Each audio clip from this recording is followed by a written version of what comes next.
pulling power with ixm.co.uk, where cars go faster.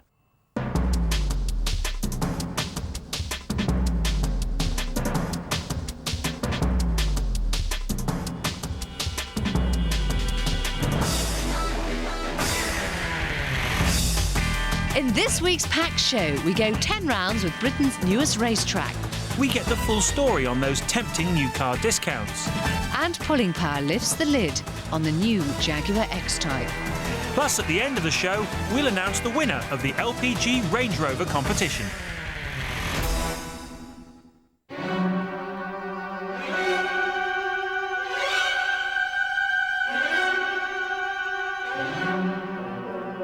This week, Pulling Power have sent me out to investigate a case of car infestation.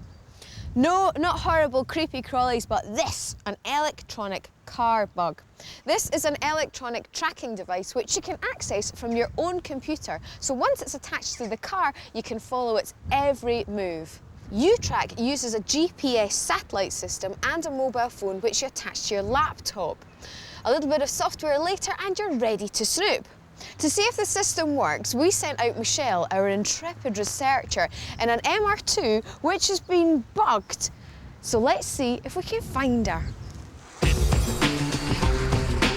We decided to test the system on Dartmoor. If it works here, it'll work anywhere. There's Michelle driving off with a wee Pulling Power there. We can even see what speed she's doing. So I guess we should really get in the car and go follow her.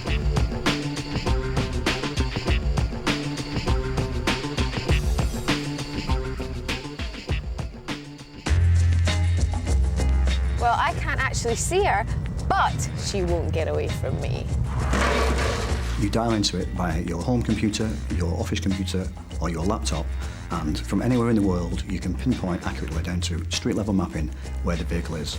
It will tell you how fast the vehicle's going, which street it's on. If it turns left, turns right, it follows it.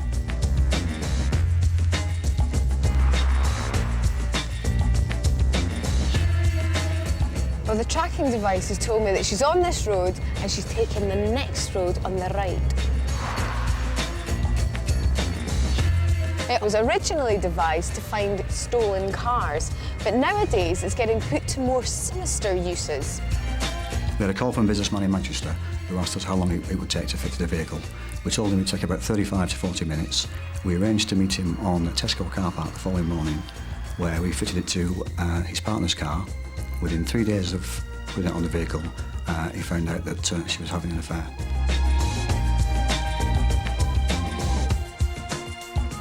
This device is a little bit sinister. It's a little bit like Big Brother. We have a product called Slacker Tracker. We covertly fit the unit to a rep's car, and the boss can watch him where he is. If you're leaving the house at 9 o'clock in the morning or coming home at 4 o'clock instead of 6 o'clock, we can track where he is 24 hours a day.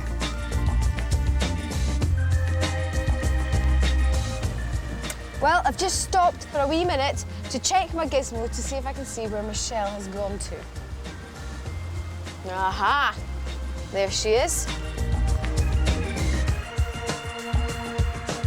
You don't have to track your vehicle in real time. The unit has 50 hours of built-in memory which records the vehicle's position, speed, fuel consumption every 30 seconds. You can just call it up and print it out. Well, she's obviously tried to hide and try to be clever by taking all these sneaky wee back roads, but she's not going to lose me.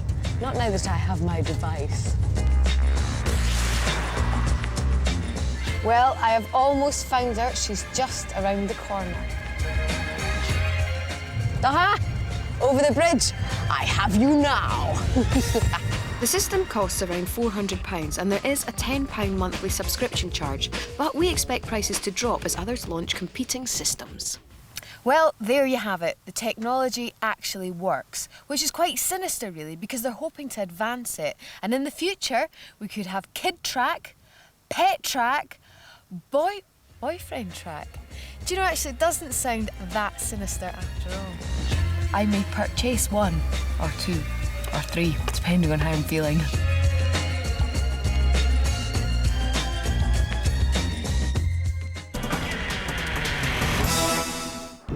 As dusk falls, residents in Warwickshire have been reporting strange lights and shapes.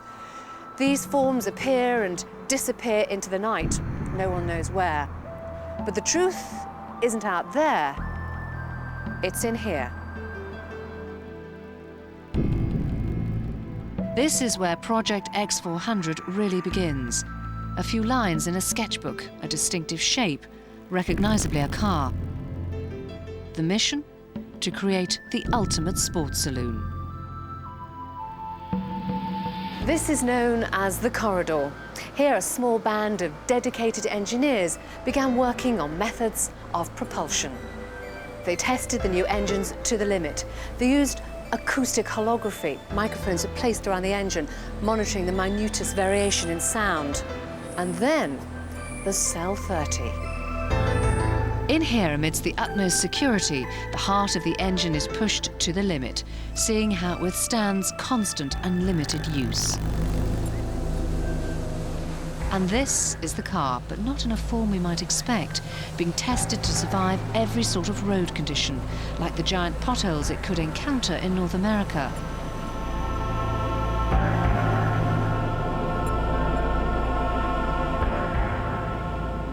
Elsewhere in a steel chamber, our investigations reveal the car in sub-zero temperatures, simulating the Earth's most inhospitable conditions.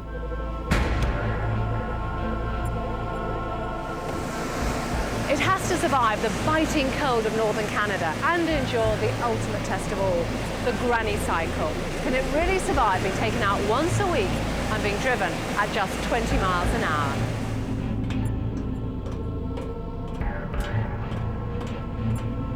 And then to a silent world and a deep pit beneath. A virtually empty room costing £2 million, but things are never what they seem. A silent car going nowhere. But what about those strange nighttime sightings, those curious shapes that appear and disappear? Well, all is about to be revealed. The X400 is about to be exposed for what it really is. The X-Type. And here are some of its vital statistics. 0 to 60 in about 6.5 seconds. Top speed we estimate at around 145 miles an hour. Engines, a 2.5 and a 3-litre V6. But how will it drive? Engineers are at last free to talk. Traditionally, Jaguars have been high-powered, rear-wheel driven with a magic carpet refined drive. X-Type differs, but it does carry over some similarities. We deliver most of the power to the rear on X-Type to deliver that traditional Jaguar virtue, but in driving all four wheels, we have the additional benefits of safety and traction, which will look after the everyday driver. But who's going to buy it? It's aimed at young people, maybe middle management people who want something a bit special in their car, who, you know, they could buy any kind of transport, but they want something stylish, something with a bit of charm, something with something different about it, who are currently buying perhaps BMWs or Mercedes. It's going to come and get some of those guys. That's the corporate speak, but X-Type's future rests with us, the customers. Will this new car sweep through the company car parks of Great Britain? Let battle commence.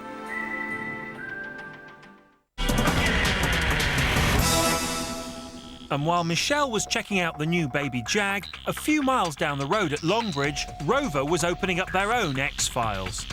The X10, the X20 and the X30 are so new they haven't even got proper names yet. All the cars are based on existing Rover models, and in addition to that famous MG badge, you get aggressive looks, tweaked suspension, tuned engines. As well as the X-cars, Rover had a new MGF on show, the Trophy. New bodywork and a 140 brake horsepower engine make this one of the hottest MGs ever. We'll be bringing you the full Rover story along with Britain's other top marks in a new series of 6 half-hour pulling power specials this summer.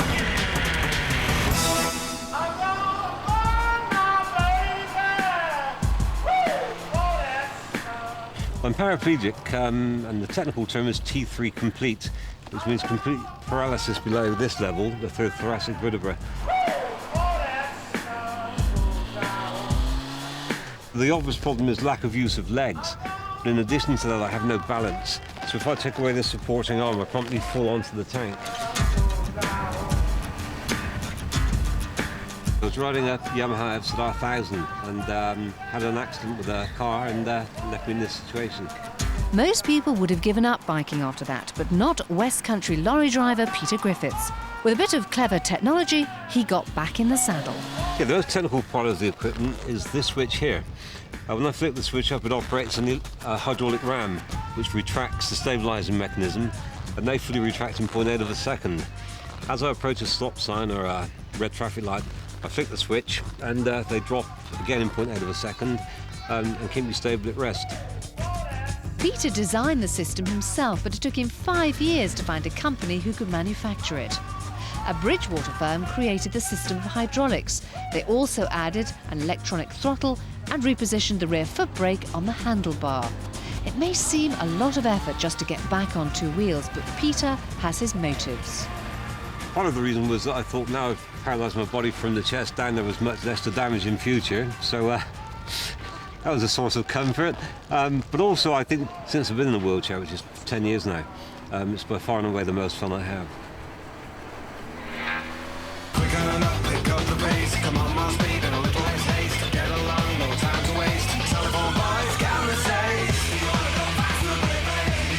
Peter's just one of thousands who gathered at this year's Motability Roadshow at Donington.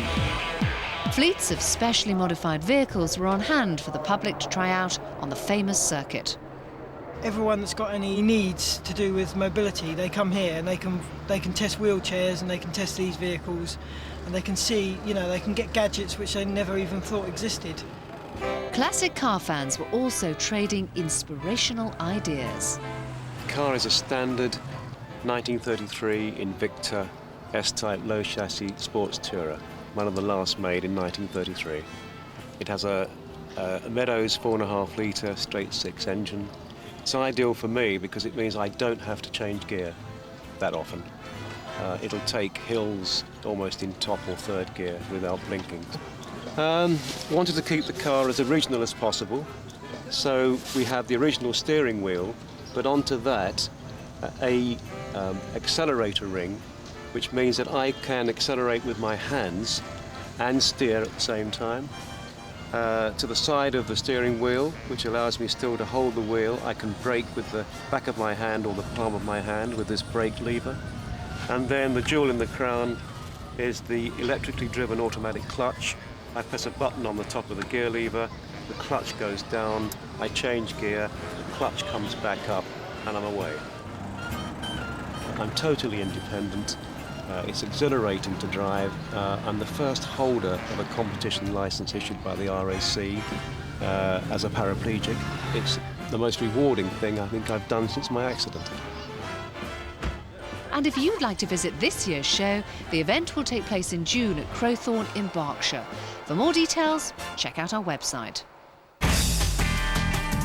After the break, a first drive around Britain's newest racetrack and uncovering those new car bargains, the London dealer who sells half-price ex-reg Mercs.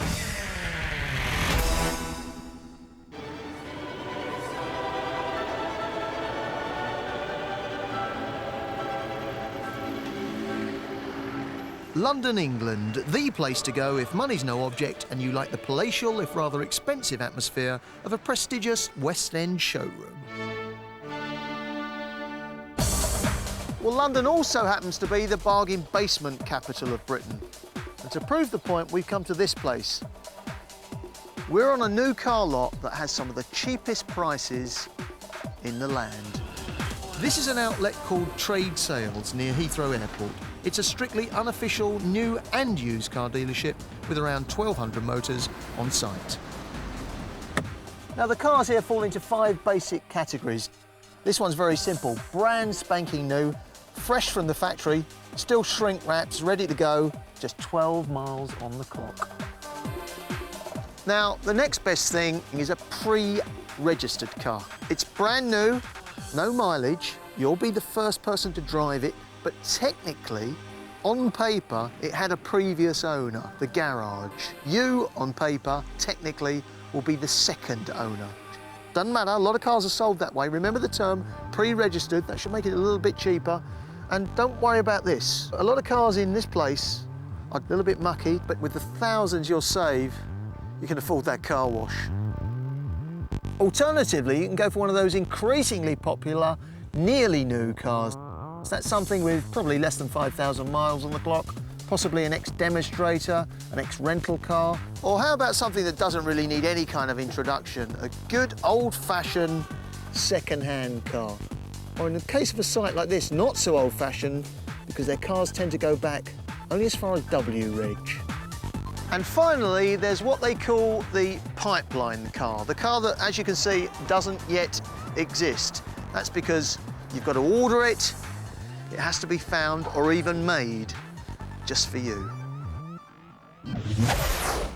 This is a new E-Class Mercedes, new in inverted commas. In fact, this car was built, they admit it, several years ago. It's just been sitting around. Nobody's bought it. It's not yet registered. It can still be on an X plate. £30,000 originally, reduced to, wait for it, 14,299. Forget that, forget that. I've had a word with them today. They tell me they'd let somebody drive this car out the door for £14,000. A big Mercedes for Mondeo money, it's potty. Although this place is renowned for having low prices, don't automatically assume those prices can't be beaten.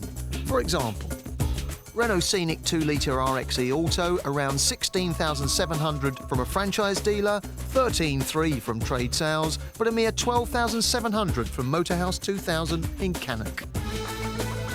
On the other hand, a Focus listed at $12,745 from a Ford dealer is an amazing $9,799 from trade sales and just over $10,000 at Motorhouse. Phil, I don't really understand. You know, the traditional franchised car dealers are always bleating that they're making absolutely no money, but presumably you're still making a profit out of the deals. We're looking for the big deals in Europe, the £3, £4 million, £5 million deals.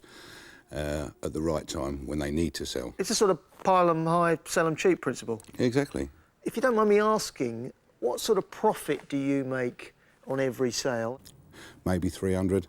Sometimes, if we're lucky, it's 4 and 5. I would imagine the manufacturers, the importers, the franchise dealers are not best pleased with you. Do you ever have any grief from those main dealers? We used to in the old days, but it seems to have eased off. Checking the terms of the manufacturer's warranty is absolutely essential wherever you buy a car, but you need to be extra careful at unofficial dealerships. You'll pay more for a car at a franchise garage, but you'll probably get a longer guarantee. You know, at the end of the day, you've got to shop around. Consider one of these unofficial sites. Consider the internet. Think about buying a personal import. Don't rule out that traditional franchise dealer. I can't tell you where to shop, but I can tell you this. If you do your homework, put enough time into it, you can save yourself thousands.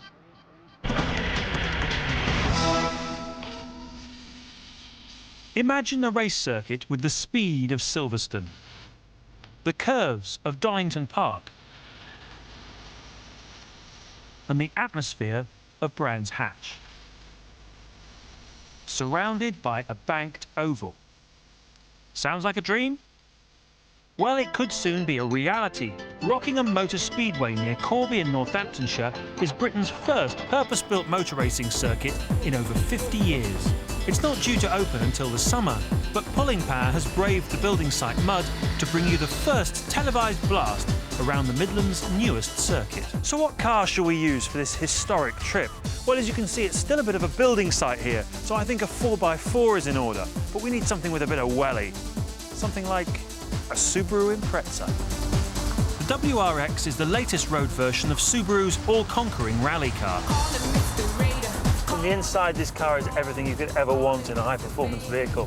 It's comfortable, your seat grips you, and it goes like stink. The steering is tremendous, and the car feels terribly light. It's absolutely beautifully balanced. From the outside, of course, it's an absolute mess. I don't know why they feel they needed to put these Toyota Corolla-style headlights on the thing. It really does lower the tone. It's like sticking Michael Jackson's nose on Eminem. But don't let that put you off. For just over £21,000, this Scooby is awesome. Now, less than a mile from the circuit is Rockingham Village, where they favour a more traditional type of horsepower. Up until now, it's been famous for this picturesque castle. I tell you, the Americans are going to love this place. They may love the history, but this is what they'll come for. Britain's never seen anything like it. It's been almost 10 years in the planning. It's cost up to £40 million. And when these grandstands are finished, it'll hold just over 25,000 people. And just to give you an idea of the scale of the project, there's over 1.3 million square feet of tarmac down there. Racing on ovals goes back to the very birth of motor racing.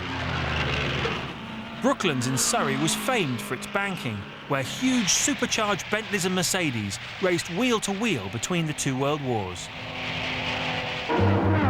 But it was the Americans who developed oval racing into a modern motorsport. FedEx Champ Cars is one of the premier classes, and in September the World Series is coming to Rockingham. And this is a Champ car. Now, in terms of outright top speed, they're the fastest racing cars in the world. It's about 50% heavier again than a Formula 1 car, and with a 900 horsepower turbocharged engine, it's slightly more powerful too. The difference is they don't accelerate or brake quite as quickly as a Formula 1 car, but the racing certainly is spectacular. Now, this one hasn't got an engine in it, so it's back into the Subaru for a lap of the circuit. Gentlemen, start your engines.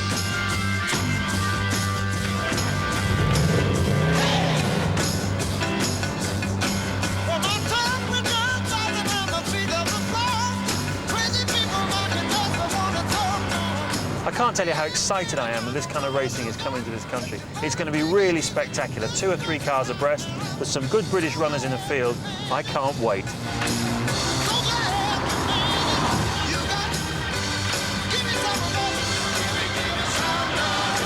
I spent a year over in America with Nigel Mansell when he was racing these Champ cars, and he told me that the trick is to steer with your fingertips. You don't grab the steering wheel, you steer it very, very gently. And whereas on a normal road circuit, you fight the car, you throw it around, giving 110% of yourself, on an oval, you drive well within yourself and let the car do the work.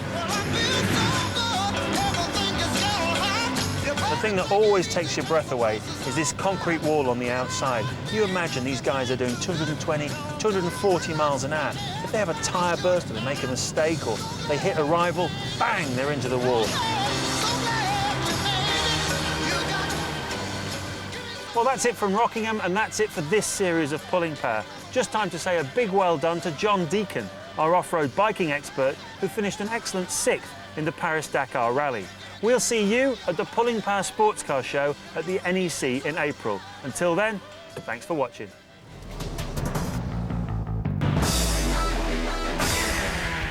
And finally, the lucky winner of our LPG competition has just picked up his prize, a gas-powered Range Rover SE Vogue. Darren Matthews from Ealing is a real 4x4 fan, and for his first trip, he's planning to tour the South Coast. Well, we'll be back in the summer. See you then.